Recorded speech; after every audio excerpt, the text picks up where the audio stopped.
अपनी मनमानी साधना से तो कभी शिव को रिझाएंगे तो कभी विष्णु को, तो कभी गंगा किनारे तो कभी यमुना किनारे,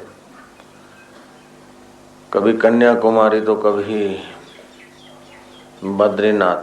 चक्कर काटते रहेंगे तो जीवन पूरा हो जाएगा। लगेगा कि आध्यात्मिक हो रहे हैं, लेकिन आध्यात्मिकता की ऊंचाई का अनुभव नहीं होगा। तो समय बड़ा कीमती है और समय कीमती है, शरीर क्षणभंगुर है। ऐसे जीवन में, अल्प जीवन में अगर कोई ठोस चीज, ठोस तत्व, ठोस रास्ता नहीं मिला तो आदमी भटक जाता है। कबीर ने कहा, भटक मुआ भेदु बिना पावे कौन उपाय, खोजत खोजत युग गए पांव कोस घर आए। दीक्षा देना कोई साधारण पुरोहित या साधारण गुरु का काम नहीं है। जो महापुरुष भिन्न भिन्न रास्तों से यात्रा किए हैं, भिन्न भिन्न माइलस्टोन देखे हुए वो ऊंचाई पर पहुंचे हैं, यात्रा के शिखर पर पहुंचे अथवा यात्रा की मंजिल तय किए हैं। ऐसे महापुरुषों के द्वारा जब वह कृपा दी जाती है, अज्ञान, पाप और ताप को नाश करने की कृपा देने का सामर्थ्य रखें, और फिर सामने वाला दृढ़ता से, आकाश जैसी विशालता, समुद्र जैसी गंभीरता और वज्र जैसी दृढ़ता से उस महापुरुष की दीक्षा को अपने में संभालने की क्षमता रखे। तो गुरु का आत्म अनुभव और पुण्य, कृपा देने का सामर्थ्य और शिष्य का कक्षा मन पचाने की योग्यता, इन दो शब्दों के जोड़ को दीक्षा बोलते हैं। अर्थात गुरु की करुणा, कृपा, अनुभव संपन्न आध्यात्मिक प्रसाद देने की चेष्टा और शिष्य की श्रद्धा पचाने की तत्परता, इन दो बातों को के मेल को बोलते दीक्षा। ये दीक्षा लेना कोई साधारण बात नहीं है, इसको द्विजातीय बोलते हैं। माँ और बाप के संयोग से जो शरीर पैदा होता है रजवीर्य से, वो जन्मजात से तो शुद्र चीजों से, नीचे के केंद्रों से जो चीजें निकली है उन चीजों से मिश्रित होकर बना है, उसको शूद्र बोलते हैं। जब भगवान नाम और गुरु कृपा से दीक्षा मिलती है तो दोबारा जन्म होता है। माँ के रजवीर्य से हमारे शरीर का जन्म होता है और भगवत मंत्र और गुरु कृपा से हमारा जन्म शुरू होता है। जैसे विधवा स्त्री का श्रृंगार व्यर्थ है, ऐसे निगुरे आदमी का जीवन व्यर्थ है, ऐसा शास्त्र कहते हैं। तो गुरु तो करना चाहिए, लेकिन गुरु करने के पहले खूब सावधान होना चाहिए। ये जीवन का बड़ा अवसर है। जैसा तैसा पुरोहित को गुरु बना लिया और फिर श्रद्धा न टिकी या मन माना कुछ करते रहे, वर्षों के वर्ष बीत गए, बाद में लगेगा कि कुछ नहीं, भगवान भगवान कुछ नहीं, तो अतो भ्रष्ट ततो भ्रष्ट हो जाएगा। इसीलिए ये काम बहुत समझदारी का है, दृढ़ता का है। और आज के युग में तो गुरुओं का मिलना बहुत कठिन भी है, बहुत सुगम भी है। जहां तहां गुरु मिल जाएंगे। गुरु बनने की सबको इच्छा लगी, शौक हो गया। प्रवचन करने का, गुरु बनने का, दूसरे को सीख देने का, बड़बड़ चालू कर देने का तो आजकल तो एक फैशन हो गया है। लेकिन ये बड़ी जिम्मेदारी है। विवेकानंद बोलते थे कि गुरु बनना अर्थात सहस्त्र मुद्राएं दान करना, तो वो दरिद्र आदमी का काम नहीं है। करोड़ोंपति हो तभी वो सहस्त्र मुद्राएं प्रति व्यक्ति को दे सकता है। आज हर कंगला सहस्त्र मुद्राएं दान करने की गादी पर बैठ जाता है। ऐसे व्यक्तियों के लिए विवेकानंद ने तो कटाक्ष किया है, संत कबीर ने भी कहा, गुरु लोभी शिष्य लालची दोनों खेले दाव, दोनों डूबे बावरे चढ़ी पत्थर की नाव। तो गुरु को भी आध्यात्मिक अनुभव होना चाहिए, शिष्य के शंकाएं निवारण करने का सामर्थ्य होना चाहिए और शिष्य में भी तत्परता होनी चाहिए। लालबू झक्कड़ गुरु थे, गांव के बाहर कहीं छोटी मोटी कुटिया बना के रहते थे। कहानी है,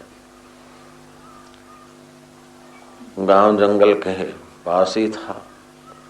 अनजाने में कोई रात को, गर्मियों के दिन होंगे, बारिश के छींटे पड़ गए होंगे और हाथी आया। हाथी तो राउंड लेकर चला गया। गांव वालों ने देखा कि ये पैर किसका है। चर्चा हुई, आखिर कोई नतीजा नहीं निकला। कभी हाथी देखा नहीं था।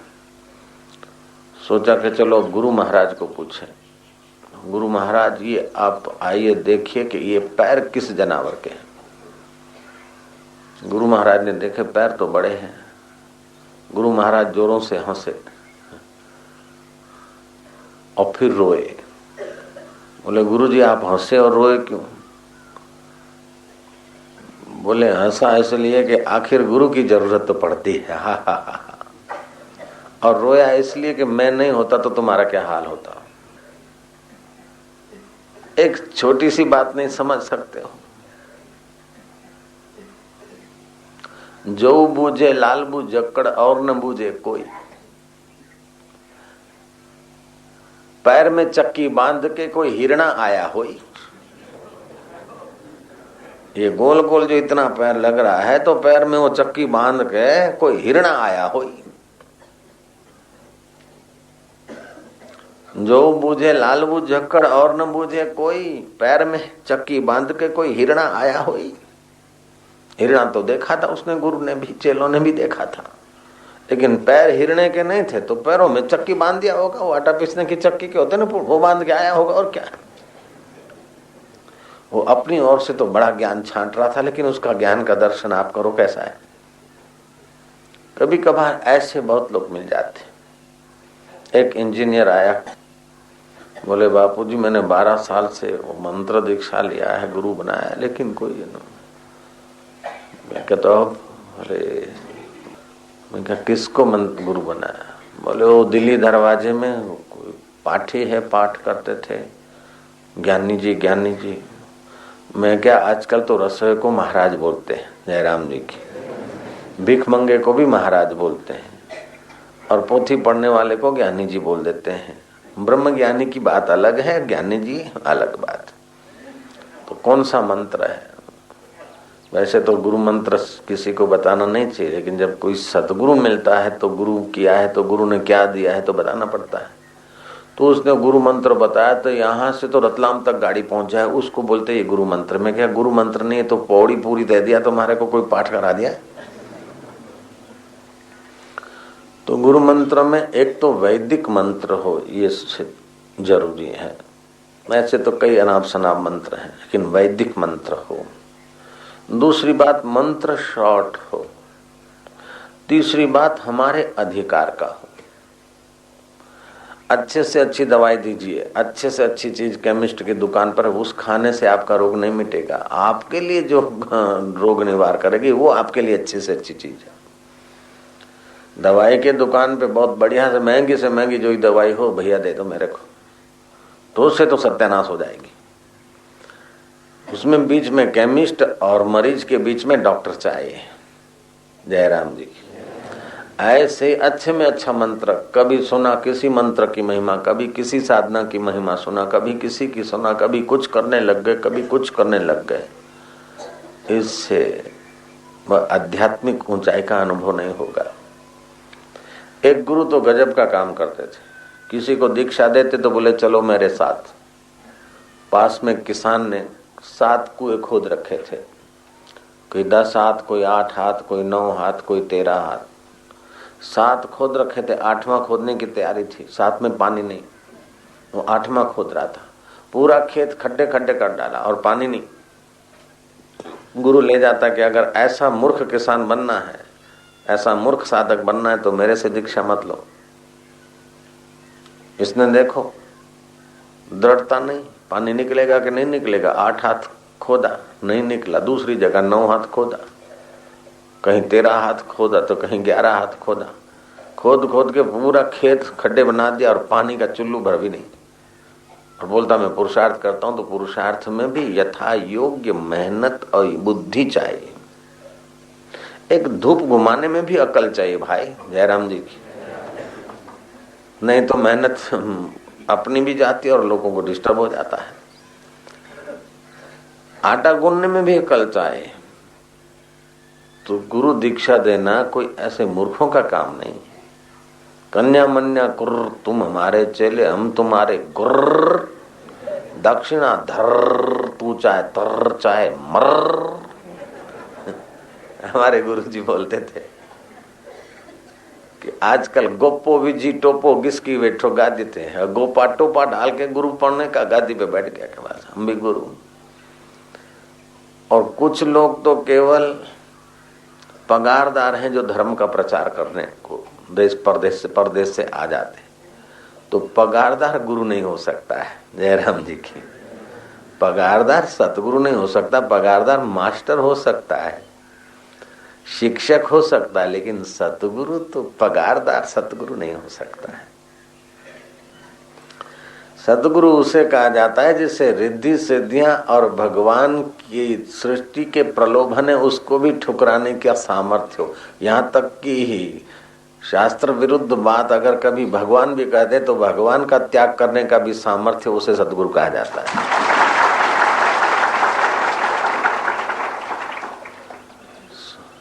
स्वर्ग के सुख का, ब्रह्मलोक के सुख का, वैंकुट के सुख का और वैंकुठाधिपति के प्रलोभनों को ठुकराने का सामर्थ्य जिसमें हो उसे सतगुरु कहा जाता है।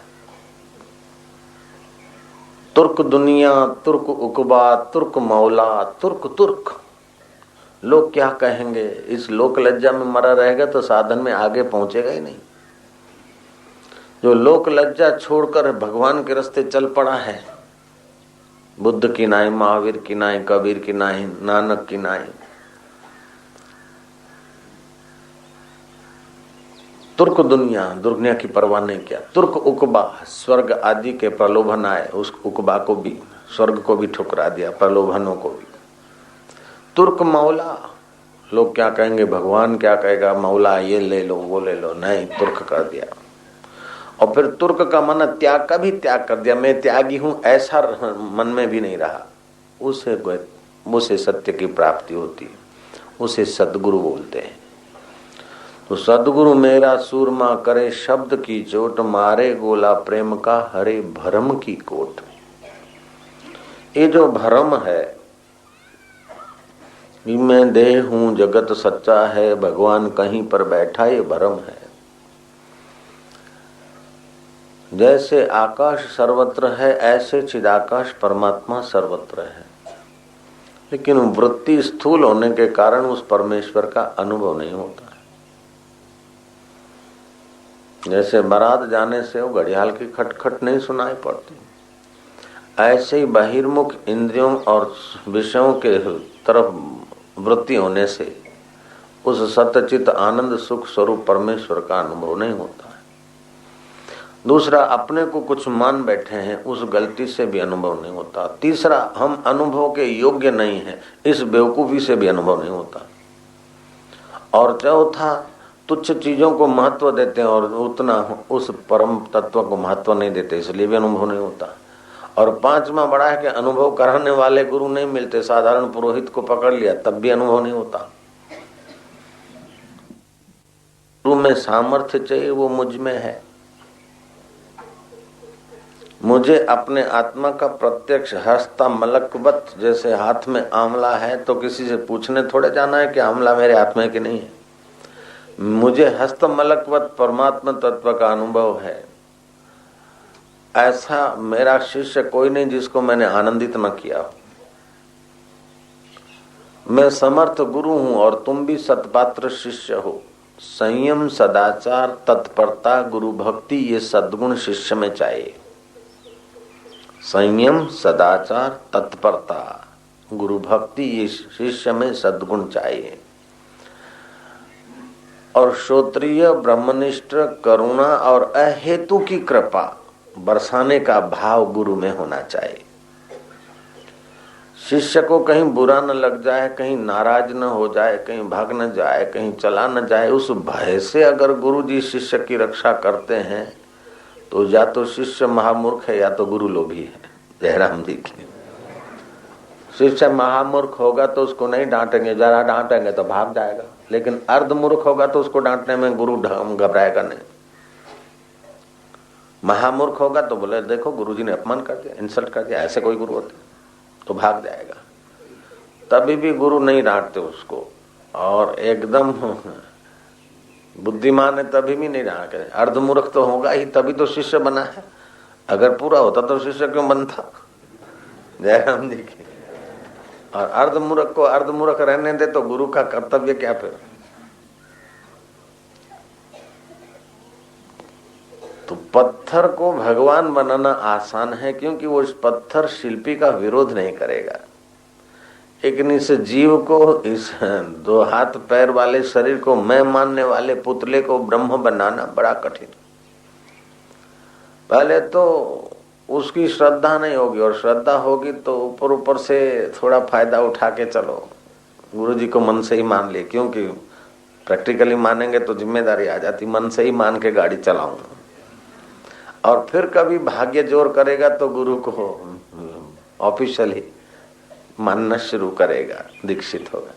बाद में भी अपने मन के विरुद्ध या अपने मन में समझ में नहीं आएगी तो बोलेगा गुरु जी को ऐसा नहीं करना चाहिए, गुरु को ये नहीं करना चाहिए, वो नहीं कर। अब एक गुरु है, लाखों लाखों शिष्य, उनके लाखों लाखों मन है, लाखों लाखों कल्पना है, तो सोचेगा गुरु को ये करना चाहिए, वो बोलेगा वो करना चाहिए, वो चाहिए। तो ये उल्लू के पट्टे गुरुओं को अपने ढांचे में डालने के लिए भी कई लोग आते हैं। उन सब को सहते हुए और दबाते हुए और घुमाते हुए जो अपने पथ पर जाता है और लाखों को ले जाता है, ये कोई साधारण व्यक्ति का काम नहीं है। हाँ, सबकी करना और गली अपनी न भूलना और अपने आप में डटे रहना, ये कोई मजाक की बात नहीं है। करोड़ों करोड़ों व्यापारी मिल जाएंगे, करोड़ों करोड़ों ऑफिसर मिल जाएंगे, लाखों लाखों पंडित मिल जाएंगे, विद्वान मिल जाएंगे, सैकड़ों और हजारों गुरु मिल जाएंगे, लेकिन सदगुरु तो कभी कभी कहीं कहीं कबार कबार मिलता है। सतगुरु मेरा सुरमा करे शब्द की चोट, मारे गोला प्रेम का हरे भरम की कोट। शिष्य देह में खड़ा है, जगत की सत्यता में खड़ा है, मेरे तेरे में खड़ा है। और कोई शिष्य नरक से आया है तो कोई स्वर्ग से आया है। शिष्यों में भी डिफरेंट माइंड के होते हैं। ऐसा नहीं कि चलो हमारा एक गुरु है तो सब शिष्य एक हो जाएंगे, नहीं होंगे। उनका आपसी मतभेद रहेगा, मति में मतांतर रहेगा। घर के 5-6 मेंबर हैं, उनमें भी 2-2 पार्टी हो जाती, 3-3 मत हो जाते हैं। 6 मेंबर में 3, 4, 5 मत हो सकते हैं। तो लाखों लाखों शिष्य में भी तो मतांतर। उन सबको साथ लिए हुए चलना, एक ही दौर में बांधना, उनके हृदय का कितना आत्मबल, आत्म सामर्थ्य और करुणा का कितना चिगम होगा, तब वो बंधे रहे होंगे। स्नेह की कितनी मजबूत रज्जू होगी जो लाखों लाखों शिष्यों के हृदय को बांधकर गुरुजी यात्रा करवा रहे हैं। 2-3 बच्चे के माँ बाप बच्चों से परेशान हो जाते और पिटाई कर देते, अरे मैं तो तंग आ गया इससे, तो मर जा, मौका ना करो। और वो बच्चे ऐसे कि जरा आंख दिखाओ तो चुप हो जाएं अथवा तो सीटी बजाए, ऐसे बच्चे होते। और ये बच्चे सीटी भी नहीं बजे तो आंखें दिखाएं, ऐसे बच्चे दुनिया को नचाकर सारे जगह पर टेस्ट कर करा के फिर आए हुए। और उन पट्टों को साधना और स्नेह की रस्सी में, रज्जू में बांध कर चलते रहना, ये कोई साधारण आदमी का काम नहीं। गुरु धोबी, शिष्य कपरा, साबुन सर्जनहार, सूरत शिला पर बैठ के निकले मैल अपार। जन्म जन्मांतर के अपने अपने मैल हम लोगों के हैं।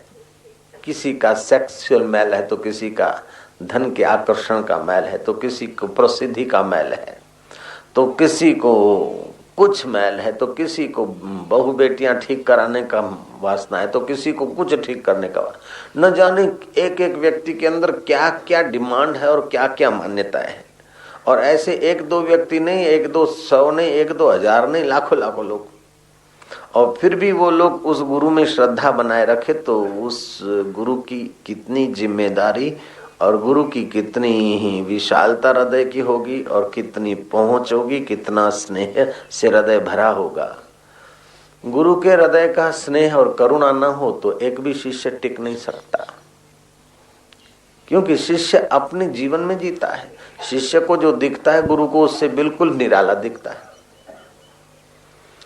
फिर भी गुरु शिष्य का नाता जो बना रहता है उसमें केवल शिष्य का समर्पण और गुरु की करुणा, ये दो तारों का रज्जू है, रस्सी है। शिष्य की श्रद्धा और गुरु की करुणा, इस डोरी से गुरु शिष्य का नाता चलता रहता है। नहीं तो शिष्य को जगत सत्य दिखता है, देह मैं दिखता हूं, भगवान कहीं दिखता है। और गुरु के देह मिथ्या लगता है, जगत मिथ्या लगता है और भगवान अपने से कतई दूर नहीं दिखता। तो दोनों तो एंटी है। जयराम जी के गुरु का अनुभव और शिष्य का अनुभव दोनों पूर्व पश्चिम है।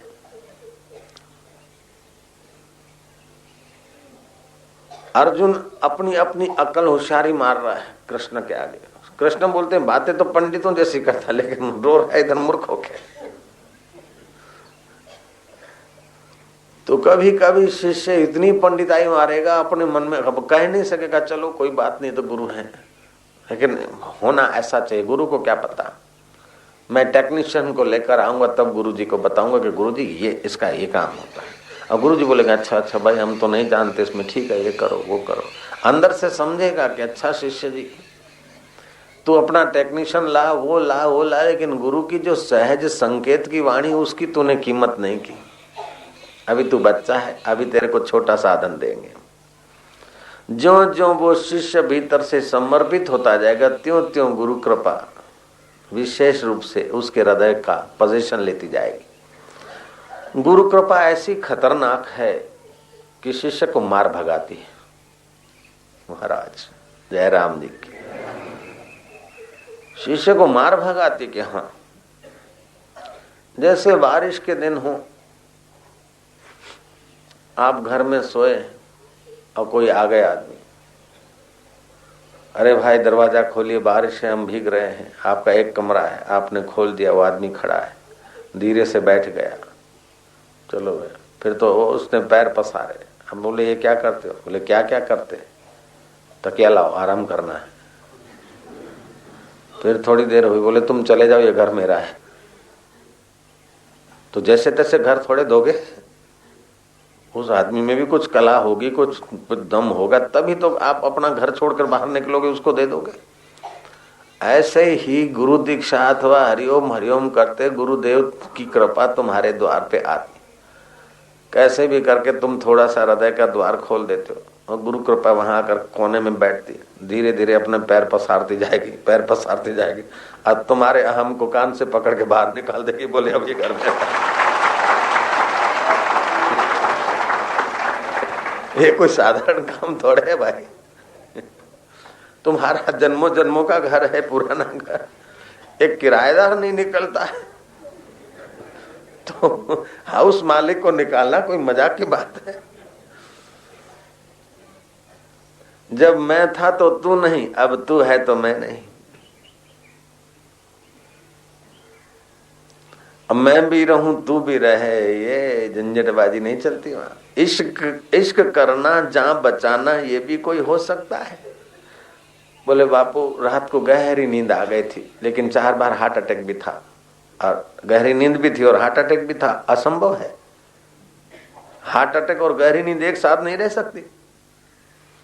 इश्क करना जान बचाना, एक तो गुरु तत्व का मोहब्बत लेना और आनंद लेना, मुक्ति का अनुभव करना, और दूसरा अपनी जान बचाना, अपने अहम को बचाना। इश्क करना जान बचाना, ये भी कोई हो सकता है। आशिक़े दिले दर्द वो भी कोई सुख से सो सकता है? क्योंकि शिष्य की थोड़ी बहुत पुण्याई है, भगवान नाम गुरु मंत्र का प्रभाव है। शिष्य की श्रद्धा का धागा टूटते टूटते भी फिर संध जाता है, बच जाता है। गुरु की करुणा, रामकृष्ण जैसे सदगुरु हैं और नरेंद्र जैसा शिष्य है। शिष्य और गुरु के बीच 7 बार विद्रोह हो गया। नरेंद्र जैसा बुद्धिमान भटक भटक के बाद में गुरु किया, खूब भटके और बाद में रामकृष्ण को गुरुदेव किया। और रामकृष्ण को प्रत्यक्ष होता था माताजी को, और तोतापुरी गुरु ने ब्रह्म ज्ञान कराया। कई लोग तो बोले फलाने महाराज को साक्षात्कार हो गया, तो महाराज के गुरु कौन है? बोले उनके गुरु तो नहीं, उनके पिता ही उनके गुरु थे। तो उनके पिता को साक्षात्कार था? बोले तो पता नहीं, तो तुम्हारे गुरु को साक्षात्कार नहीं हो सकता। उसका वो फलाने महाराज के भागवत की कथा करते हैं, उनको भगवान का साक्षात्कार। अरे बच्चे, साक्षात्कार कोई मजाक की बात थोड़े है। उसने किसी समर्थ सतगुरु का शरण लिया है कि नहीं लिया है? और समर्थ सतगुरु वास्तव में समर्थ हैं कि खाली गुरु हैं? तभी साक्षात्कार की संभावना है। और वो भी वर्तमान साक्षात्कारी पुरुष का अनुभव उनके अनुभव से मिलते जुलता है तभी है। नहीं तो पोथी पढ़ पढ़ जग मुआ पंडित बयान कोई, 2.5 अक्षर प्रेम का पढ़े सो पंडित होई। इस बात को भी तो याद करना पड़ेगा। तुलसीदास जी ने कहा, गुरु बिना भव निधि तरहि न कोई, चाहे बिरंचि शंकर सम होई। सृष्टि करने का, सृष्टि बनाने का सामर्थ्य आ जाए, प्रलय करने का सामर्थ्य आ जाए, फिर भी सदगुरु की कृपा के बिना देह की परिच्छिन्नता नहीं मिटती है। अंतःकरण अवच्छिन्न चैतन्य और व्यापक चैतन्य की अभिन्नता का अनुभव जब तक नहीं होता है तब तक काम अधूरा है। विवेकानंद बोलते थे, भगवान के रास्ते भगत होना ये तो आसान है, और भगत में से भी जिज्ञासु होना ये भी आसान है। जिज्ञासु होकर साक्षात्कार कर लेना ये भी ठीक है। साक्षात्कार करके एकांत में जीवन मुक्त होकर, महापुरुष होकर, ब्रह्ममय होकर रहना ये भी आसान है। लेकिन ऐसा अनुभव करने के बाद भी नीचे आना और एक एक आदमी के साथ मत्थापच्ची करके उसको वहां तक ले जाना, ये बहुत बड़े में बड़ा काम है।